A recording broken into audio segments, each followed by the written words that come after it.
পা এক পা চলে খোকা নতুন আলোর দিগন্তে, মায়ের বুকে জাগে আশা কোন সে মনের অজান্তে। আমার সন্তানই শ্রেষ্ঠ। মা বাবার এই চিরায়ত বোধের বিপরীতে স্নেহ, ভালোবাসা, যত্ন এবং সময়ের পুরোটা নিয়ে আমরা সন্তানরা বলি তোমরাই সেরা বাবা মা। এই বোধের শক্তির নামে বাঁধন।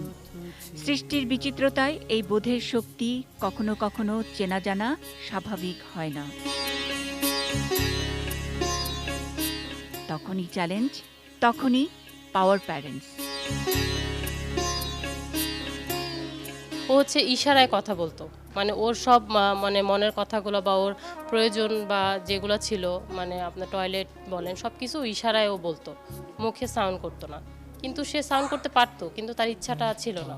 তো যখন থেরাপিতে আমি ফার্স্ট দিন নিয়ে গেলাম, সে মানে আমাকে মানে থিওরিগুলো শিখিয়ে দিল যে কিভাবে আমি ওর ইশারা যাতে না বুঝি, মানে ইশারা এমন করতে হবে যাতে ওর ইশারাটা আমি না বুঝি।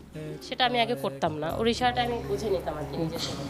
তো প্রথমে উনি দাও কথাটা বের করে ওর থেকে, তারপর থেকে আস্তে আস্তে আমি যখন বুঝতে শিখলাম যে না, ওর কাছ থেকে কীভাবে আসলে স্পিচটা বের করতে হবে। এখন মাশাআল্লাহ সে অনেক ভালো কথাই বলে, আর ভালো বলে, অনেক ভালো বলে এখন আগের থেকে, অনেক ভালো সে এখন। কোনো মাই আপু আসলে চায় না যে তার একটা স্পেশাল বাচ্চা হোক, আর প্রথম বেবির ব্যাপারে সব মাই একটু এক্সাইটেড বেশি থাকে। তো আমিও অ্যাজ ইউজুয়াল ওরকমই ছিলাম, কিন্তু যেহেতু হয়ে গেছে, আল্লাহর ইচ্ছা ছিল, এখানে আসলে কিছু বলার নেই। বা এখন যতটুকু চেষ্টা যে ওর লাইফটা কিভাবে নিজে নিজে ও মানে কন্টিনিউ করতে পারে মা হিসেবে। আমাকে কখনো অভিমান রাগ হয়েছিল? যে রাগ হয়েছে, অবশ্যই হয়েছে, আল্লাহর উপরে হয়েছে, নিজের উপরে হয়েছে, যে আমার কোনো ভুল ছিল কিনা বা আমার কোনো কারণে হলো কিনা। কিন্তু আসলে এখানে আমার কোনো হাত নেই, বা হয়ে গেছে, আমার ভাগ্যে ছিল। এখন ওটা আপু ওই হতাশাটা আমার মধ্যে আর কাজ করে না, কারণ ওর মধ্যে আমি যতটুকু ওর পিছনে পরিশ্রম করি তার ফল আমি 30% 50% হলেও আমি পাই ওর থেকে, মানে ওর ডেভেলপমেন্টটা হয়, মানে ও থেমে নেই, ওরও নিজেরও ইচ্ছা আছে।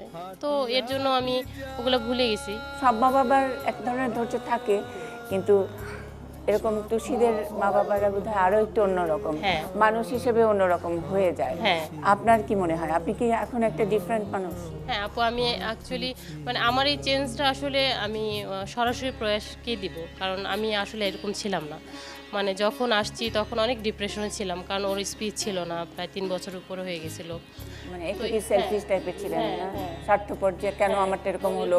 হ্যাঁ, খুব খারাপ লাগতো। কিন্তু এখানে আসার পরে যখন সবকিছু বুঝলাম যে স্পেশাল বাচ্চাদের নিয়ে অ্যাকচুয়ালি কিভাবে কাজ করতে হবে, আর এটা বোঝে সবই, কিন্তু মানে এদের শারীরিক একটু দুর্বলতা থাকে, প্রকাশটা কম থাকে। তো ওটার পিছিয়ে যখন আমি কাজ করছি, তো ওর থেকে আল্লাহর ইচ্ছা ছিল ও সেটার মানে ওর মধ্যেও চেঞ্জগুলো আসছে, এখন ভালো আছি আপু। তুষি আপনাকে কি স্বপ্ন দেখাই, আপনি নিজে কি হতে চান? আমি তো আপু স্বপ্নে দেখি ওকে মেইন স্ট্রিমে নিয়ে যাব, এটা হচ্ছে আমার স্বপ্ন। মানে আমার সব পরিশ্রম ওইটার পিছনে, যে আমি ওকে মেইন স্ট্রিমে যেভাবেই হোক নিয়ে যাব। এখন বাকিটা খালি কি তুষি, নাকি তুষির মতো অন্যদের জন্য কাজ করার অনুপ্রেরণা পান? তুষির সাথে আমি মানে ওর সাথে আমি বেশ কাজ করতে পারতেছি, যেটা হয়তো অনেকেই হয়তো মেন্টালি অতটা প্রেশার নিয়ে পারে না। কিন্তু আমি আমার ফ্যামিলির সাপোর্ট আছে, আমার হাজব্যান্ডের সাপোর্ট আছে, আমার শ্বশুর শাশুড়ি, আমার বাবা মা, সবার সাপোর্ট থেকে সিরিয়াসলি আমি সবার সাপোর্ট পাই দেখেই আমি মানসিকভাবে এতটা স্ট্রং, এবং আমার মেয়েরও ডেভেলপমেন্ট তাদের জন্যই, শুধু আমার কৃতিত্ব আমি বলবো না, ও টিচারদের আছে। যদি একটু অন্যরকম প্রশ্ন করি, যে একদম ধরে নেই, আবার ওই যে কম্পিউটার বাটনে আনডু করে না জিনিসটা, যে একবার অনেক কিছু লিখে ফেললাম তারপর আবার আনডু করলাম। এখন যদি শিরিনের ওই বিয়ের আগের জায়গায় আমি চলে গেলাম, তারপরে বিয়ে হলো, তারপরে একটা নর্মাল বাচ্চা হলো, ওই জায়গাটা যদি কল্পনা করতে বলি, আর এখন তুষিকে সহ, তুষি একটা স্পেশাল বাচ্চা, গিফটেড বাচ্চা, দুইটা যদি তুলনা করতে চাই এবং দুইটার মধ্যে একটা বেছে নিতে চাই, শিরিন কোনটা বেছে নেবে? আপু আমি এটাকেই বেছে নিব, কারণ এখন ওকে ছাড়া আসলে আমি মানে আমার লাইফটাকে আমি আন্ডু করতে চাই না। সিরিয়াসলি আমি অনেক হ্যাপি আমার মেয়েকে নিয়ে। স্পেশাল তো ওর সাথে সাথে আমিও স্পেশাল হয়ে গেছি। তো স্পেশাল কথাটা এখন ভালোই লাগে। হ্যাঁ, গর্বের মনে হয়, কারণ সব মায়েরা স্পেশাল হয় না, কারণ এটা সৃষ্টিকর্তার ইচ্ছা, এটা মানুষের ইচ্ছায় হয় না। তো স্পেশাল যেহেতু হয়েছি, এখন লাইফকে আন্ডু করতে চাই না আর। বাহ, অসাধারণ অসাধারণ।